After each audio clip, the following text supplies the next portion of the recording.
Well, good morning, and I hope you enjoyed yourselves last night and the opening of our session yesterday. I thought it was a fantastic start to a couple of days. So this morning I have the honor of introducing Vice Admiral Mike Gilday, and I had several pages worth of, I'll call it summary of his many accomplishments, and I think he summarized it very well by saying throughout his career he has either been at sea or in DC. So that's summarized. That took about 6 pages out of the bio that I have here I was going to read for you this morning. But that being said, let me give you a brief introduction for the Admiral. Vice Admiral Mike Gilday, Commander of U.S. Fleet Cyber Command and the U.S. 10th Fleet. He's a native of Lowell, Massachusetts, a graduate of the U.S. Naval Academy, Harvard Kennedy School, and the National War College. Surface Warfare Officer Admiral Gilday has served on cruisers, destroyers, and aircraft carriers, including deployments in the Mediterranean and Arabian Seas, the Indian Ocean, and Western and South Pacific. As a flag officer, he served as Director of Operations at NATO's Joint Force Command in Lisbon, Portugal, and as Chief of Staff for the Naval Striking and Support Forces, NATO. His last tour was Director of Operations for the U.S. Cyber Command. He assumed command of the 10th Fleet in July 2016, leading the Navy's global support and defense of its networks, cryptologic and signals intelligence, information operations, space, electronic warfare, and cyber technologies at sea and on shore. Please join me in welcoming Vice Admiral Mike Gilday.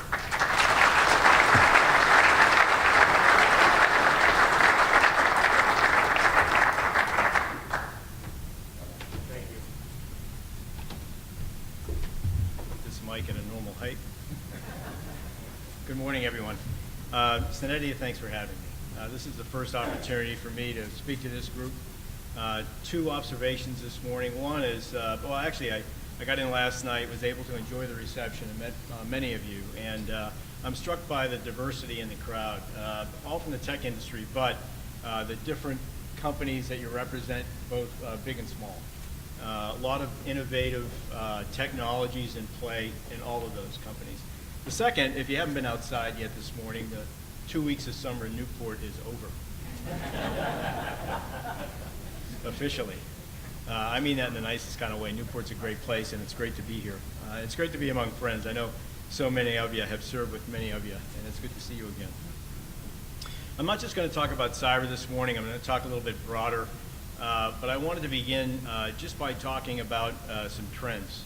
And the first is R&D spending and where that's gone with respect to innovation in the United States over the past 4 decades or so. And so it's not lost on anybody in the room that 35, 40 years ago, that 75% of the R&D spending in this country was done by the U.S. government, 25% by industry. Probably in the 80s, that began to flip somewhat, and now it's completely flip-flopped, where industry really contributes 75% and the U.S. government 25%. I think that's important context to think about, particularly in my job when I think about applying new technologies. You know, most of you are driven by requirements from the U.S. military. And I kind of see things a little bit differently. Maybe you shouldn't be so driven by those requirements. And I know that you have business lines and you count on those business lines prospering to meet a certain demand signal from DoD, and there will be a certain demand signal for some things that we need. But a lot of the innovation going on right now, if you take a look at Apple, if you take a look at Google, they rely much less on market analysis and much more on the innovative talent to take a look out on the horizon 5 or 10 years and think about what people need before they even know they need it. And so that type of innovation is going on in your companies now, particularly in the small companies. You're creating things, you're thinking about things that we haven't even thought of yet. We need those ideas and we need those technologies. Getting a foot in the door. The competition is stiff. There's a lot of products out there. There's a lot of capabilities out there to take a look at. But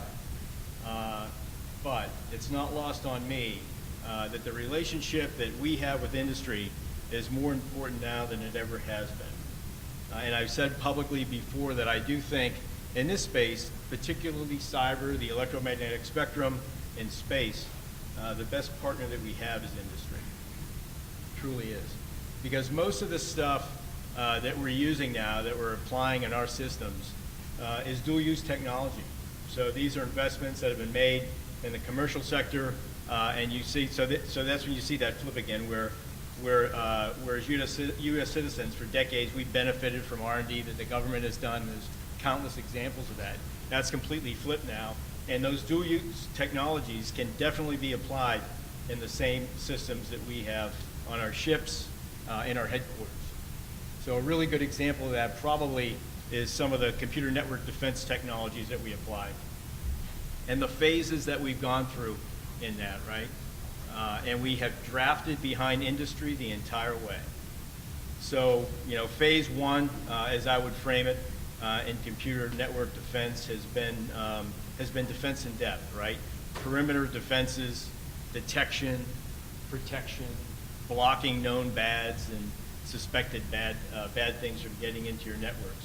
Industry started doing that, and we applied those same technologies. It's not stuff that was developed on the inside. In fact, the whole term defense in depth as it applies to cyber defense was coined by industry and not by us to break that kill chain. But, you know, going into phase two of that innovative approach, I think everybody found that perimeter defense wasn't good enough. And so now it's machine learning, applying machine learning into the deep core of our networks to get an understanding of what's going on, because simply detecting and blocking isn't good enough in a kill chain to prevent a kill chain that's not linear, but cyber actors have the ability to leap over all those defenses and get in your networks. So the point is that those same technologies that are first being applied in industry are now being applied in our systems. Our networks use the same hardware. They're configured differently, they're architected differently, but in many ways they're protected the same. Those same technologies are the best in the business. I think that one of the challenges that we have as we take a look at those product lines is taking a look at through the lens of integration. And so there's a lot of things that we can buy, and there's a lot of things that we can buy and that we can scale and that we can maintain over a long period of time. But whether or not those particular products work in a synergistic kind of manner in terms of what they do, mutually supporting each other in a platform that provides us a visualization of what's going on in our networks, on our ships, in the cockpits of our aircraft, on our submarines. That's the real trick now, right? It's integrating those products into a platform that allows us to use it across systems that are really federated. They were built in a federated manner and will remain in a federated manner. Replacing all that infrastructure is a long and costly project. So that paradigm shift in terms of, you know, government once leading the way in R&D and now industry, and what I think that means for me and others in this line of work, and how we need to keep our eyes open in terms of what's going on there. That's why conferences like this and the touch points that we make are so critically important. The next three or four big trends that I see in the past 3.5 years I've been doing this work. The first is information. Copious amounts of it, much of it free. Ubiquitous satellite coverage over the Pacific Ocean. How do you keep a carrier strike group from remaining targeted while it's targetable in a way that, you know, you cannot hide from satellite imagery these days, commercial satellite imagery that's available, and the software you can almost download for pennies, if not free, that allow you to discern the difference between different types of vessels on the ocean.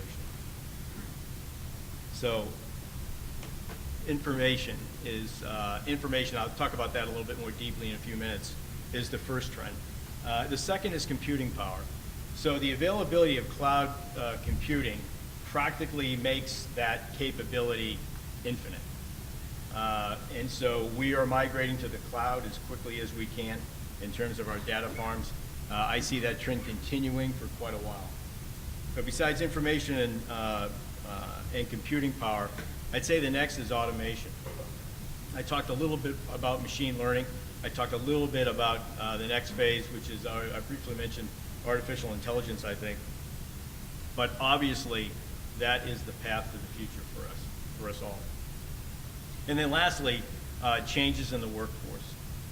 And briefly, we're all in competition, particularly in cyber defense, for the same people. So on a day-to-day basis, you're pilfering from each other. We're trying to pilfer from each other, to be honest. With a talent pool that's too small, too many open jobs that we can't fill. Done in the Navy is we've started to look at the requirements and whether or not we need people in those jobs as coders, as analysts, that hold 4-year degrees. The answer is we don't. We have community colleges in this country with phenomenal talent, and we're hiring those people. We're seeking them out actively and putting them to work for their country because they want to. And then we'll try to help them go and get that degree if they want to pursue it. But I think that there's a group of people that work in this domain that we miss if we don't look hard enough. And I think that you need to harness them, if you're not already, as hard as we're trying to. We're trying to appeal to their love of country because I certainly can't match the paycheck that you all offer. But the workforce piece is an important part of the future. Technology certainly is important, and most of what I talk about involves technology. But the people piece for us is absolutely critical. We'll continue to need people, even with the advent of artificial intelligence, machine learning. We'll still need that human eye. A little bit about what what we do at U.S. Cyber Command, and how it kind of fits into the bigger picture. We have 3 main missions: so signals intelligence, communications, and offensive cyber. So the first one, signals intelligence, we collect, analyze, and push out signals intelligence to the tactical edge on a minute-to-minute basis. We integrate organically collected SIGINT by our ships, submarines, and aircraft together with that information that's collected from national sensors. We try to push out indications and warnings to the tactical edge as quickly and as effectively as we can. It's a mission that we've had for decades. We're very good at it. The commands that we have in the Navy that do this work are co-located with NSA facilities in places like Hawaii, Colorado, Georgia, Washington, and Texas. So we've enjoyed that relationship for a long, long time. The second mission is communications, and that includes the operations and defense of Navy networks. And so the space that we cover ranges from satellites, and Navy has a number of satellites, all the way down to providing communications to our forces on the sea, under the sea, and above the sea. And of course, the 600-some-odd thousand users that we have across all the networks that we operate and defend. That last mission is offensive cyber, and that's become increasingly more important in both a strategic and a tactical sense for the nation. It's a mission that keeps us very busy in a world that, last night there was another missile launch from North Korea, as you know, with a missile that overflew Japan. And so that offensive cyber work will continue to get more focused by the department, by the nation in the coming years. So those 3 missions, SIGINT, comms, and cyber. And I said I wasn't purely going to talk about cyber. And what I ask you to think about when you think about those mission sets, and they're certainly not unique to the Navy, all the services conduct those same types of missions. They may not be all located under one command like they are in the Navy, but we're all doing that kind of work. Typically, the way I think about those 3 missions is across 3 domains. The problem is that those 3 domains are typically looked at in their own silos. And so in one silo we have cyberspace. In the next silo we have the electromagnetic spectrum, and then in the third silo we have space. And so there are functions in each one of those silos. And some of your product lines are foresighted on one of those silos. Right? So in the electromagnetic spectrum, it might be directed energy, it might be electronic warfare operations. In cyberspace, it might be offensive or defensive cyber operations. And in space, it could be offensive or defensive space control. Those 3 circles for me, although they're 3 distinct missions, there's significant overlap. And I think that's the way you should look at that space. And there are advantages that we have to, there are opportunities that we need to take advantage of when you think about those three bubbles as a Venn diagram and the overlap. You think about the ability to use cyberspace and the electromagnetic spectrum together, right? Think Wi-Fi, think vulnerabilities. For both offensive and defensively, there's maneuver space there to take advantage of. It's the same thing with cyberspace and space. There are opportunities to take advantage of between those two domains. Between the electromagnetic spectrum and space, it's the same thing. There are opportunities to take advantage of. And in the middle of that Venn diagram is where we have command and control and communications, intelligence, information operations, and fires, whether that be kinetic or non-kinetic. And that's the targeting that leads up to the delivery of those types of effects. So, as I said, in the military, for a long time, we've thought about those three silos as distinct and separate, and they are, but there's also significant overlap. And what we have done over the past few years, and will continue to do, is to take advantage of those seams. We have to. We're being outgunned significantly by our adversaries, and we're in a catch-up game with some of them. And it'll be very difficult, if not impossible, to catch up. I assert that we need to carefully consider where we put our money. Increasing our investments in mature technologies may not have the best return on investment for us. I draw a parallel to battleships in the 1920s, the interwar periods between World War I and World War II. When we made battleships faster, we put armor on them, we gave them bigger guns, we increased their speed, and that's what we were putting our money in. And off to the side was the aircraft carrier, where we had some iconoclasts who were experimenting with it with not a lot of money, and we saw what happened during World War II. The carriers eclipsed the battleships, and it's been that way ever since. You can only get so much out of a missile. You can only get so much out of a kinetic weapon. You do some things to it to give you more range, more lethality, but not a lot. So you really have to consider those asymmetric advantages you can get in that space that I just spoke of, taking advantage of it. And you go right back to those first points that I made about R&D, about technology, about the things that you're working on that have a place in those seams, if you think about it. If you're working on a sensor system where your product line is a radar, you ought to be thinking, if you're not already, about how you leverage those systems in domains other than the electromagnetic spectrum. What can you deliver from those platforms? What can you receive from those platforms? The people that work innovative technologies in your companies are probably thinking about that now. I hope they are. That's the kind of stuff that we need to leverage. And I know I just talked about, being careful about, putting money in mature technologies as opposed to disruptive technologies. But I do think that we have to take advantage of what we have. Intelligence is a really good example, right? Now, earlier I talked about ubiquitous amount of information that we're trying to deal with. We have a plethora of sensors and data sources. What can we do with all that stuff that we haven't done already? The answer is a lot. A lot, particularly if we leverage technology, particularly if we leverage big data analytics, particularly if we begin to leverage AI in a more meaningful way. In June, at a similar industry conference, the director of the NGA said that GeoInt data is going to increase by 1 million times over the next 5 years. He does not have enough analysts, nor will we ever have enough analysts to throw at that problem set. We're going to have to turn to technology, right?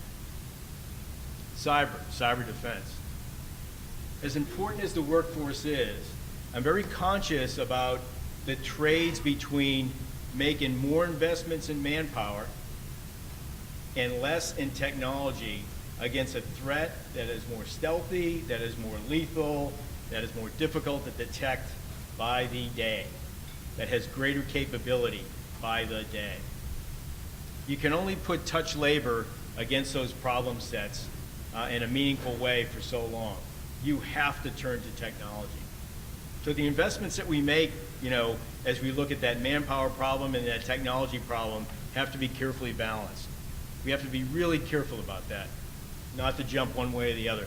The second biggest rating or specialty in the Navy is our IT force. It's difficult to sustain that amount of people over the long term, given what I've just said about where we see the threat evolving. So just some examples.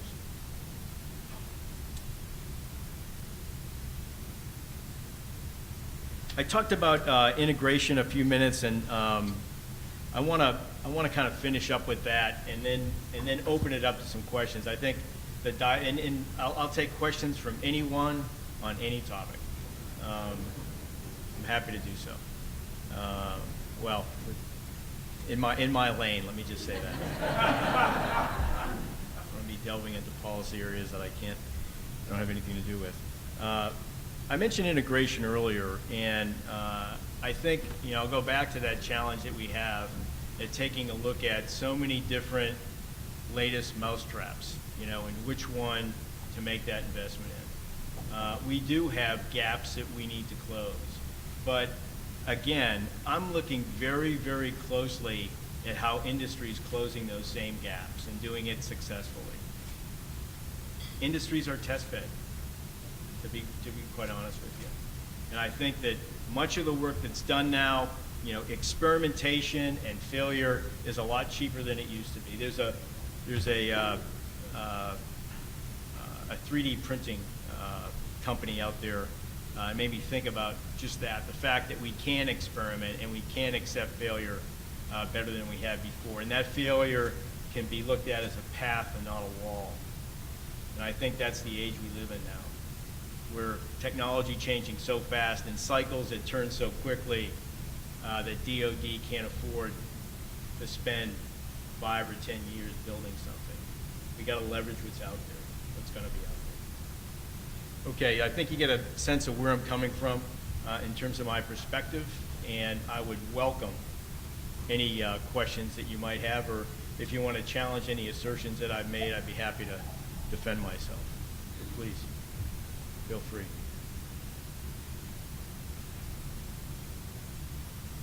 Yes, sir. Hello, thank you. Thank you for that talk. You mentioned the better mousetrap. As you search for that, Yeah. do you think that cybersecurity is limiting innovative technologies and getting into the field faster? And twofold, what risk is acceptable? And what risk is acceptable in terms of what? As you look at the cybersecurity field and you want to get into innovative technology, what risk are you willing to accept to put new technologies in the field? Yeah, so we are going to be somewhat constrained by the acquisition system, and we are going to take anything that we take a look at. We're typically going to do a pilot before we make a decision to scale. So we're not buying 35 LCSs in this domain. We're buying one, and we're testing it, putting it through a rigorous experiment from which we can measure outcomes, and then make informed decisions about scaling it across our networks. We've been pretty good at doing that. Some of the products that we have invested in have really paid great dividends for us. I think that we could do a better job, as I mentioned earlier, about taking a look at that platform, that bookshelf, and how those books fit in on that shelf, and whether or not they're complementary, whether or not they work together, and really importantly, whether or not they give us the visualization of what's going on in our networks. That's really one of the most difficult challenges for us in a global series of federated networks, is to have better SA in terms of what's going on. Not at the perimeter, right, but within the core. Does that help?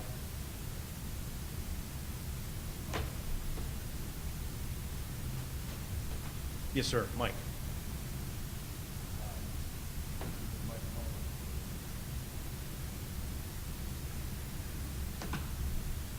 First, I have a request for help. So going back to the beginning when you talked about innovation. Yep. So the way that the Navy talks to industry is through RFPs, requests for proposals. And I recognize you're not an acquisition guy, but you do talk to acquisition people, and you can encourage them by giving them, I would ask you to give them this mandate. When you write an RFP, write innovation into it. Reward the contractors for innovative things. Reward them for going beyond threshold capabilities. Reward them for getting up to and beyond the objective capabilities. Most of the RFPs we get today, many of the RFPs we get today are lowest cost technically acceptable. And that doesn't help you with innovation. They need to be best value, they need to reward us for innovation. So the second question, going back to the other comment you made about industry leading the way. Yeah. Have you ever thought about outsourcing offensive cyber to industry? No.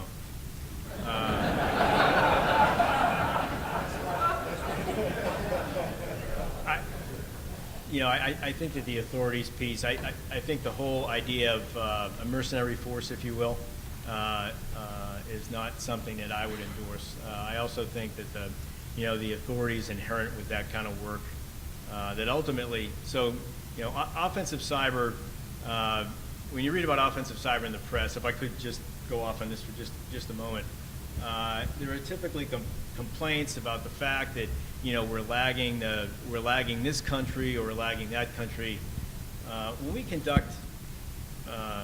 When the Department of Defense conducts offensive cyber missions, those authorities have to be granted by the President. And the rules that we follow are not dissimilar from those that are followed with a kinetic strike. And so they're in a declared area of operations with specific objectives, right? With collateral damage that is minimized and has to meet certain rule sets in order to be acceptable. And so there's a definite parallel between the non-kinetic and the kinetic in terms of the way cyber is used, but it's going to be used in a declared area of hostilities. It's going to be authorized by the President. Sometimes those authorities and certain AOHs are delegated down through the Secretary to the Commander of U.S. Cyber Command. But in general, our safest speed is slow in offensive cyber. These are serious missions in somebody's sovereign soil to deliver effects. Your first point's well taken, Mike. Thanks. I had not thought of that.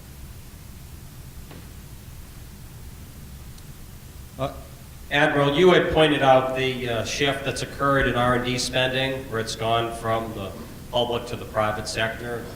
Many of the companies here are heavily invested in their own technologies and assume much of the risk. What advice, ideas, direction do you have for a lot of the companies that are here, particularly small companies, that have developed innovations that are on programs but are applicable to other programs, but they just have a challenge trying to make a connection or trying to inform and communicate how that new innovation that they've taken the risk to develop is suitable for a new challenge? So I would tell you that we have people meeting with small companies every single day. As I said earlier, there's no shortage of new ideas, and we welcome the meetings with those people. And so we are typically beginning that dialogue with our technical experts that have a good understanding of the investments that we either have made or are making, some of the constraints that we might have with respect to the systems that we would apply those technologies to. But before we're going to waste anybody's time at your level, we want to talk at a deep technical level, get a good understanding of the product, get a really good understanding of what it does and what it brings to the table. And we'll probably also look at competition, right? Before we make a decision to try and use, let's say, DIUX as an entry point to fast track something so that we can experiment. We are leveraging DIUX significantly now in terms of bringing it, in terms of that being that being an easy entryway for us to get around the bureaucracy. Did I answer your question? Thank you. One more. Sure. Brian McKeon, I work at Naval and Sea Warfare Center. I appreciate your discussions, particularly on the silos. That was very informative and for us. A question I have, your thoughts on, as you know, the CNO and a lot of leadership is very concerned about getting things out to the fleet faster and faster.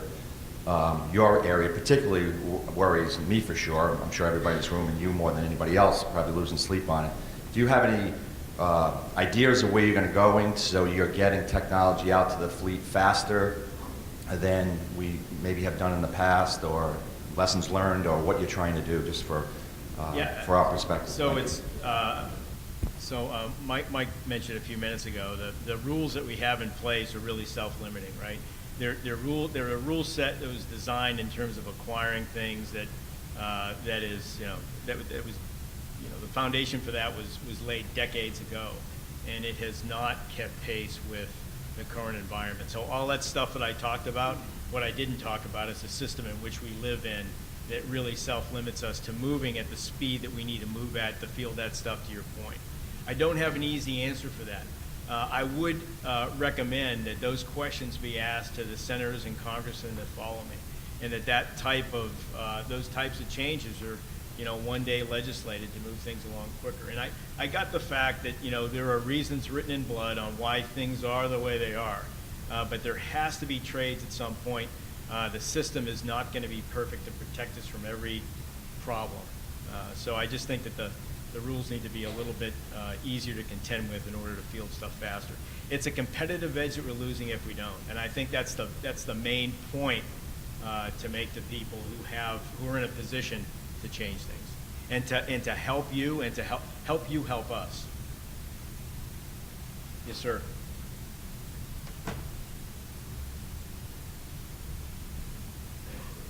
Admiral, thank you for the talk. You spoke about artificial intelligence, and so we're sort of in our, I'll say, second rebirth or third generation of artificial intelligence from the 50s into the late 70s, early 80s, and now we're into the 2010 timeframe, late 2000 to 2010. How have you shaped those requirements with, so we have Brown University, phenomenal AI program there, a bunch in the Northeast, University of Rhode Island has an AI program, Yale, there's a whole bunch. How have you shaped those requirements to getting those back to the universities, because that's where the work's going to come from, what the algorithms are working on, whether it's data analytics, predictive analytics, that's going to feed into the artificial intelligence requirements that you need moving forward to analyze those signals. So, when I talked about that, when I talked about those silos, and I drew that Venn diagram for you, and I talked about the meatball in the middle, I talked about the real drivers are command control communications, intel definitely, information operations, and then fires. I think that those are ripe areas for big data analytics and AI.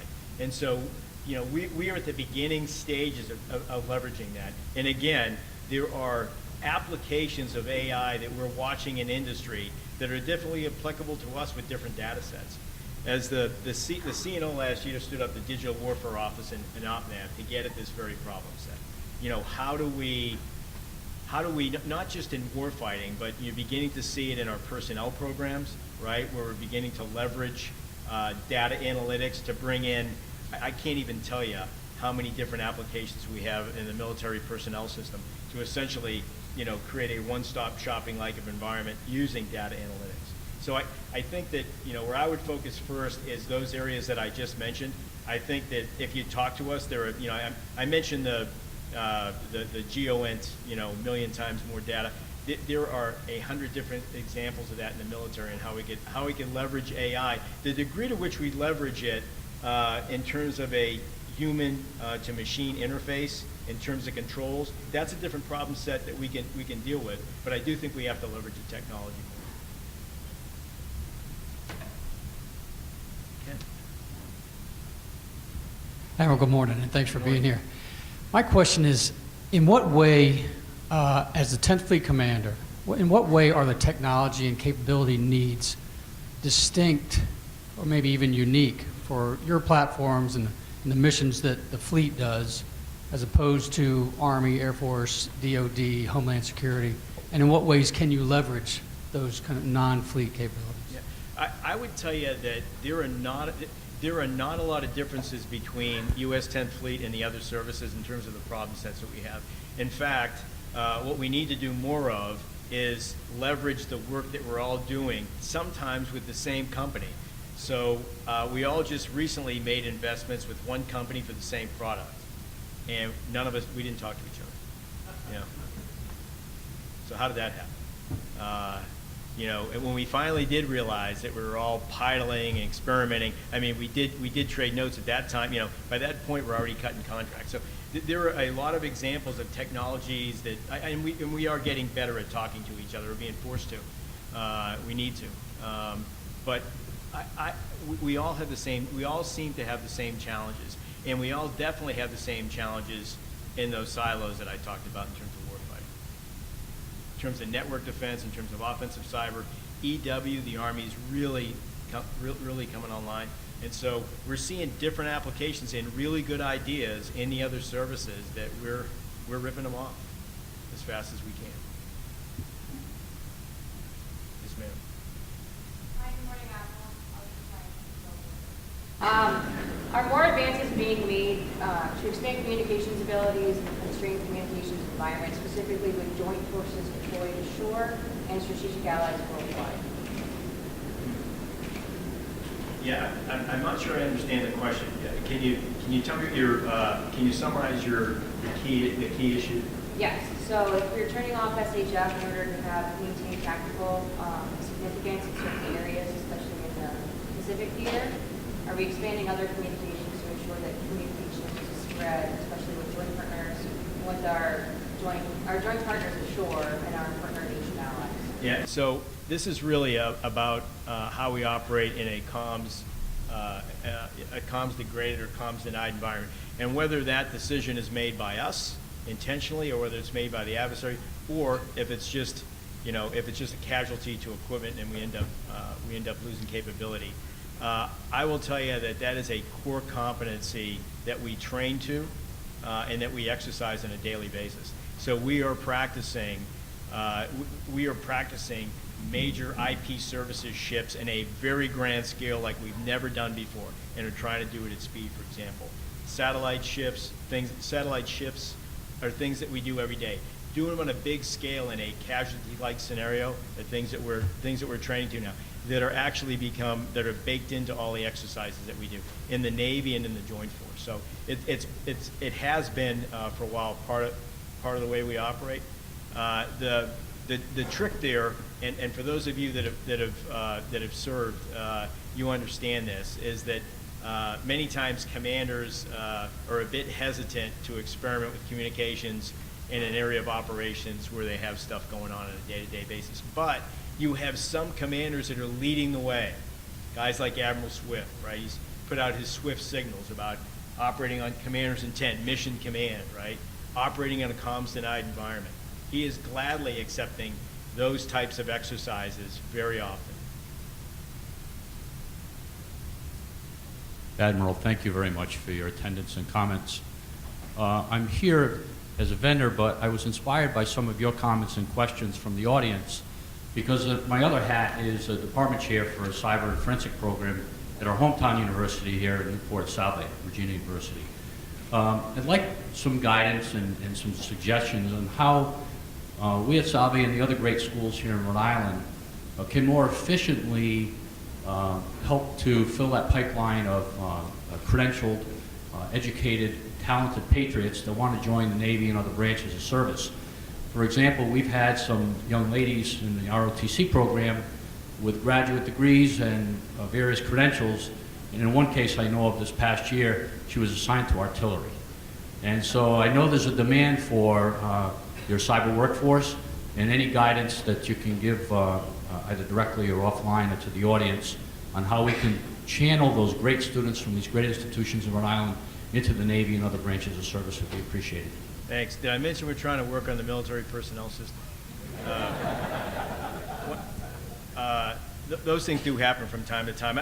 I would tell you that one of the things that we are piloting is a cyber aptitude test, and so many of your companies use something similar.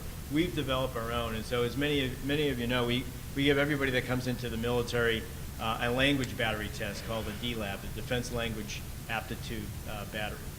And so we're not looking at, so the cyber test we've piloted with some 500 to 600 members of our cyber teams, looking at coders, looking at hackers, looking at analysts. Those three job areas. But we're not looking for skill sets. We're looking for aptitude.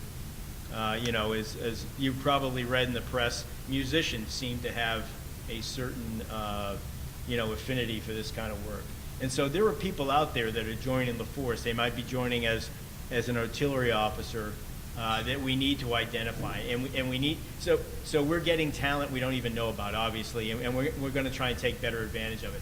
In terms of people that are entering in with those types of credentials, you know, it's befuddling, honestly. I don't have a defense to tell you why that person wasn't scooped up immediately. But I will tell you, you know, that the Army program is as ambitious as any in the U.S. military right now. They've created their own occupational specialty. They've developed their own career track. They are really moving out. So, you know, she likely has the opportunity to lateral transfer.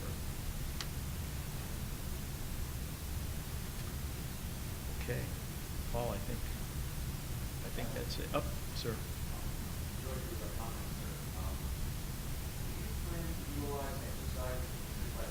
Order to shake out new pilots with your people more often, or is that just going to be a case-by-case basis? Yeah, I can't talk, particularly on the offensive cyber side, I can't talk about specific examples in this forum, but absolutely.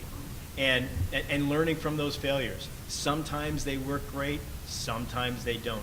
But the processes involved, right, in integrating, let's say, offensive cyber into what we do, there are no differences, you know, between the vetting and validation of non-kinetic targets and kinetic targets. It is the same process.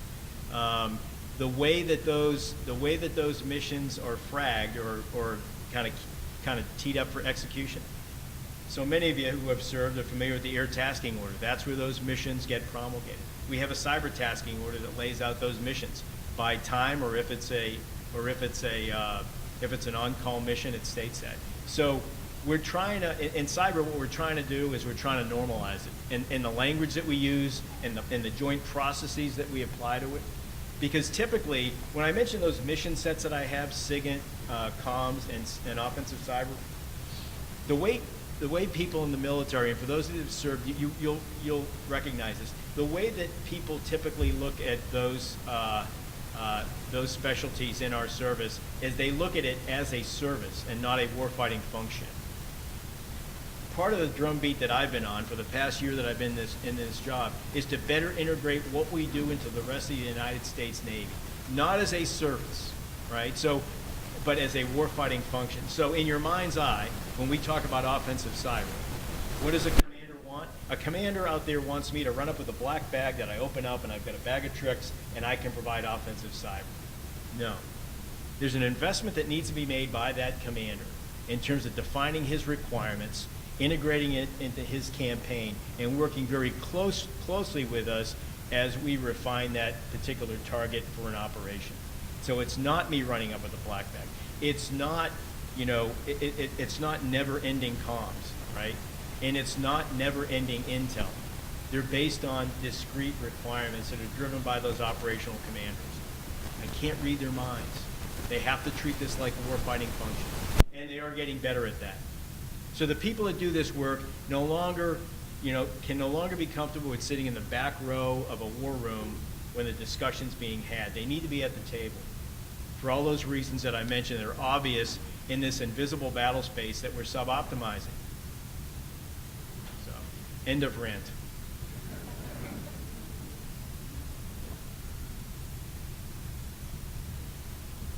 Thank you. I wanted to emphasize what Mike had to say before, but from the perspective of a small business. We have technologies, and I'm sure other small businesses here and elsewhere have technologies that will improve platforms or whatever, and they're on the shelf. And if we approach a large business with these ideas, sometimes their attitude can be, well, yes, that's interesting, but our product already does meet the specifications. So I think the government should encourage large businesses who have these very important and extremely powerful products to try to improve their products, even though they are already meeting the specs. Yeah, so good points. As I mentioned earlier, there are windows that are open now to meet with businesses like yours to see the products that you have. But if we're going to integrate them at scale, we're not very good at integrating stuff ourselves. We've proven that. And so we do rely on larger companies to do that, the big integrators to do that work. And they do a really good job at it. And I know that that's frustrating for some small businesses. But we have found over time that process pretty much, I mean, there are exceptions to it, but in general, it has served us well. There may be people that feel differently about that in this crowd. I'm just trying to be honest.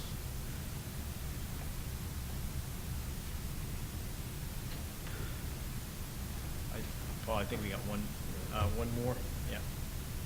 Sir. Sure. My name is Clark Orzali. When you look at, you talked about the bureaucracy that holds you back. The bureaucracy that's put in place to try to reduce the risk and make the environment safer and better decisions as far as cost and efficiency. It works great in peacetime. But I think you would note that we're currently at war in the cyber domain. And in wartime, he who will not risk cannot win. So where do you think we need to take the risk in order to increase the speed at which new technology gets into your domain since we are at war? Yeah. So amen to your comments, number one. Number two, I would tell you that we are not afraid to experiment. And we can't be afraid to experiment. And like I said, thinking big, but acting small, right? And then scaling when we can, when something is proven to work well, is suitable, it's got scalability, it's sustainable over the long term for us, it's integrated in a fashion that allows it to be complementary with other things that we have. So I'm with you 100%. I think that, I do think that the acquisition rules have changed, to be fair. They have improved. We have a ways to go, but that's probably the biggest limiter that we have in fielding new stuff as quickly as we need to. All your points about the fact that we can't afford to, essentially we can't afford to wait are spot on. I couldn't agree more. Thank you all. Thanks for the questions. I appreciate that. Have a great day, great conference. Again, thanks for having me.